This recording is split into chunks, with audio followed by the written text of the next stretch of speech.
So, since ito yung first lead role ko, sobrang saya. And hanggang ngayon, hindi pa rin ako makapaniwala. As in, since unang mga first interviews namin, yun sinasabi ko, hindi ako makapaniwala. And hanggang ngayon, hindi pa rin ako makakapaniwala. Kaya sobrang thankful lang talaga. Actually, hindi naman ina-expect na mamahalin at tatanggapin kami agad ng mostly positive comments. And hindi namin talaga ina-expect yun. Kaya sobrang laking bagay din yun sa amin na nakita namin na tinanggap kami ng mga tao agad. Parang mas na-push kami to do better sa Mutya.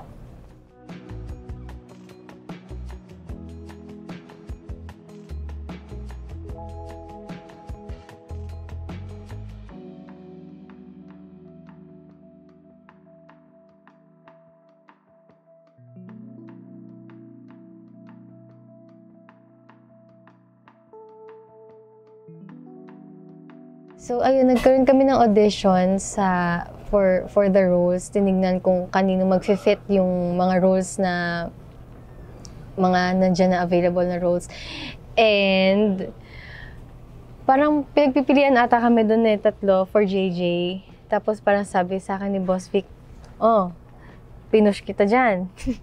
Nilaban kita dyan. Kaya, thank you po, boss. Kaya thank you din kay Boss Vic kasi isa siya sa naniwala talaga sa akin.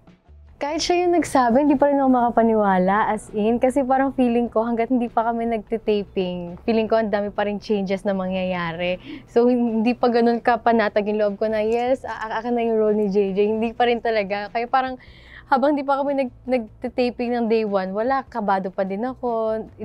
Iniisip ko pa, nag-overtake pa din nga ako eh. Pero ayun, buti na lang, thank you Lord, and nakuha ko yung role ni JJ.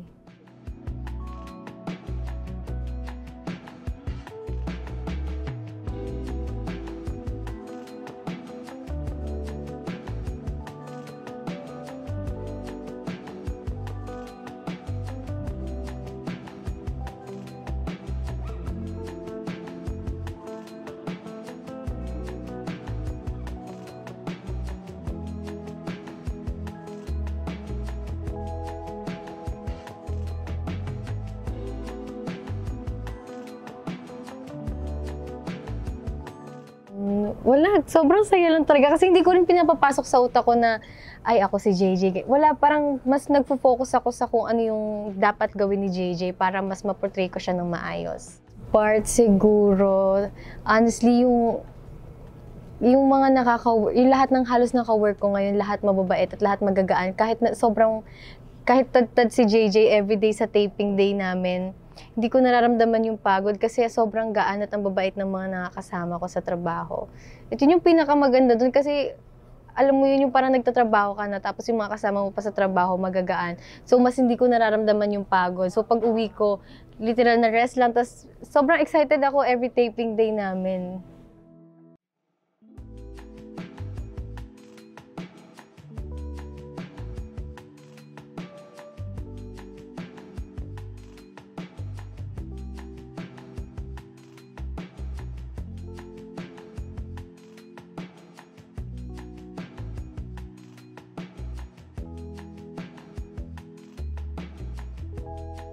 Sobra. Kaya nga isa pa din yun kasi parang feeling ko hindi ako nag-work kasi sobrang saya namin magkakabanding. Parang na kaming, sabi ko nga sa kanila, parang tagal na natin magkakakilala, no? Kasi parang ang bilis namin maging comfy sa isa't isa. And alam mo yun, para na rin kami magkakapatid talaga.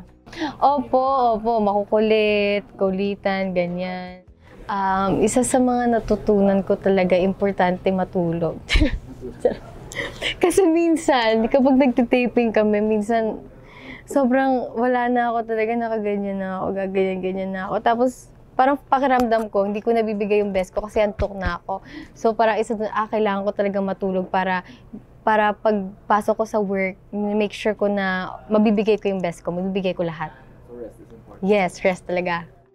Siguro they can expect, praying din ako for more projects and hindi lang sa acting, pati rin sa singing.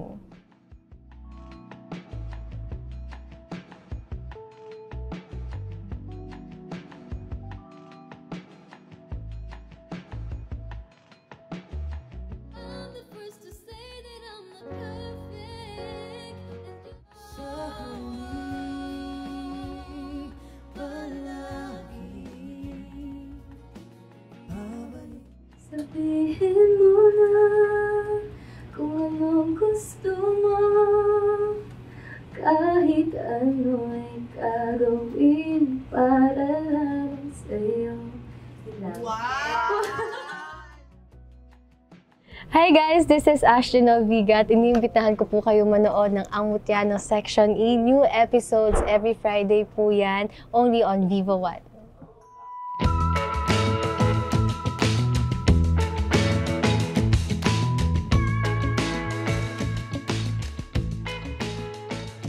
For more juicy showbiz bites, visit pikapika.ph.